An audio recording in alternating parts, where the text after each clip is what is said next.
Dana White's PBR bull, Twisted Steel, has passed away. Dana says, RIP to my beautiful boy, Dana White's Twisted Steel. Some say he got paid more than UFC fighters. Others think that's a load of bull.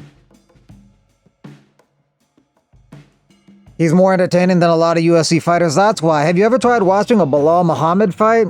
So Bilal Muhammad catching strays from every direction. As far as New Year's resolutions go for fighters, Derek Lewis wants to open 2 businesses. Hopefully he's doing well. He was supposed to fight in November against Jonata Denise in Edmonton, but the day before the fight, he was pulled off the card due to a medical issue. They didn't explain what that medical issue was. Sean O'Malley says his resolution is no sex till fight. As far as when he's fighting next, he's hoping maybe March or April. He wants to take on Merab, but if Merab is not the champion, then maybe he'll eye somebody else. A fight with Corey Sandhagen may make sense, but he may just ask for a title shot against Umar Nurmagomedov, and they may even give it to him. He's coming off a loss, but he is a draw, and sometimes that overshadows the loss. Shavkat don't got a New Year's resolution. What's your New Year's resolution for 2025, non-fight related?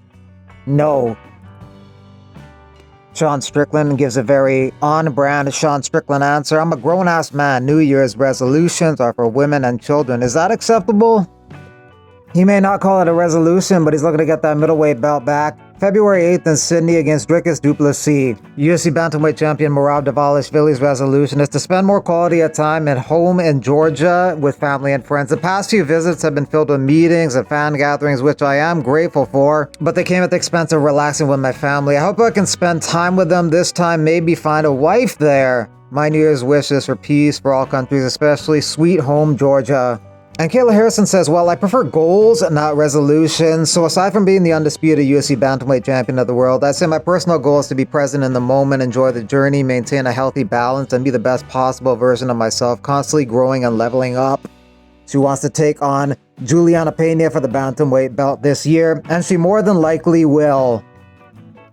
Temba Gorimbo talked about how some of his cousins in Africa were celebrating his loss to Vicente Luque. So some people felt bad for Temba, but others don't feel bad, like DDP. Regarding his cousin celebrating his loss, DDP says, yeah, because anybody that knows you would celebrate your loss. But DDP didn't elaborate as to why he's saying that. It could be it's just karma because he's been talking crap about Dricus, especially when the first African champion that resides and trains in Africa topic was brought up. Temba accused Dricus of so many things. Some cite gym drama as being the issue. Another take is he gaslit his own people so he can have a narrative to sell to these circles he's conversing with now. The truth is his true authenticity during his earlier days. We rallied around him for years and lobbied for him to use the flag as part of his branding as he wished for that recognition, so we are not haters. He switched up negatively and arrogantly stood on his convictions when he was antagonizing people, provoking some, and displaying a bravado that made people turn their response all the way up. Gorimbo, you're not hated at all, it's your attitude. And others just think that his cousins were celebrating because they're parlay hits.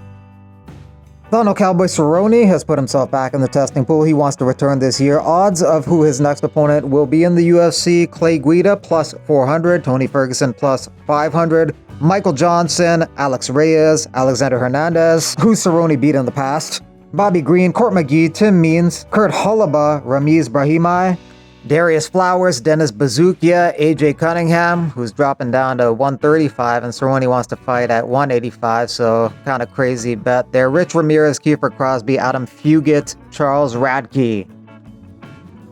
28-year-old featherweight contender Aaron Pico is now a free agent after a decade with Bellator. He's known for his striking and wrestling. He achieved a record of 9-1 since 2020. His manager, Ali Abdelaziz, says Pico's considering offers from the UFC, PFL, and others, of course, prioritizing financial incentives as well as frequent competition. Pico thinks the UFC want him, and the PFL say that they do want him. PFL chairman Don Davis says 2025 hopefully brings less MMA noise and disinformation.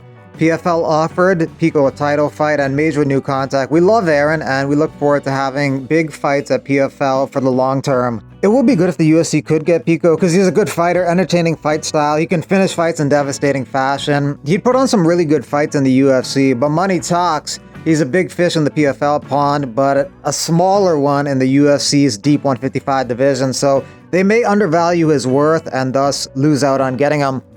The PFL says they have 85 PFL fighters ranked in the top 300 in the world. They say the UFC has 190 of those. They say they have the #1 male pound-for-pound fighter in the world, Francis Ngannou, and the #1 female pound-for-pound fighter, Chris Cyborg. Some may disagree with that. Some may agree with that. What do you think? Let me know in the comments. If you ask Dana White, he would say that Jon Jones is pound-for-pound #1, and I think he believes that, but he pushes it extremely hard, I think, because he hates Ngannou. He wants to make it known that Jones is better than Ngannou and push the narrative that Ngannou was afraid to fight Jon Jones. But in the past, he said Jon Jones was afraid to fight Ngannou. Man, the idea of a Jon Jones fight seems awfully exciting right now. And Jon came out, tweeted, said, "Show me the money." What appeals to you most? Because it seems like that would be an amazing super fight. If I'm Jon Jones and I'm home watching this fight, I start moving to 85. You think that's a fight that you'd like to put together next? I mean, I know we don't matchmake, but that sure does seem exciting. Listen, I can sit here all day and tell you, what show me the money mean? I tell you guys this all the time. If you can say you want to fight somebody, but do you really want to? This fight in Road FC got overturned to a no contest due to a headbutt. The fighter filed an appeal within 48 hours of the conclusion of the competition. And after reviewing the video, the judging committees decided to change the result of the match to no contest due to a headbutt in accordance with Article 24-5 of the Road FC operating regulations. Clarissa Shields not interested in a fight with Cyborg in MMA, but she says she believes that she would F Chris Cyborg up in a street fight. Shields would lose in a street fight and an MMA fight against Cyborg. She'd win in a boxing match, but Cyborg's willing to do it, but they can't agree on a weight. Cyborg pushing for the fight to be at 147 pounds. Shields, on the other hand, has been vocal about fighting at a higher weight around 154 or even 160, where she has more experience and comfort in boxing. Cade Rotolo won MMA and Submission Grappling Fighter of the Year and one championship. He had 2 wins. Some guys say you can't get fights in one championship. That's what Rainier de Ritter said, who migrated for one championship to the UFC in 2024. But one championship's version of Peyton Talbot did get 2 fights in 2024. Speaking of Peyton Talbot, he will be fighting in 2.5 weeks at UFC 311, January 18th at the Intuit Dome. That will be against Raoni Barcelos. He's the biggest favorite on the card. He has a lot of hype behind him, and he has delivered so far on that hype. Go, UFC 311. I did enjoy a little bit of my holidays. Now's the time to 100% focus in the fight. I just have 2 weeks left, and really excited. I can't wait. It's the hard part has already been done. Training, be able to be healthy, and I got through that. So now it's just moving forward. Be waiting for the 18. Another point is it's my birthday too, so I gotta take a lot of good energy from that. Thanks for watching. You can support the channel via super thanks and memberships. There's a membership option to essentially sponsor the channel if you're interested in doing that, or have a company that's interested in doing that, or know somebody with a company who's interested in doing that.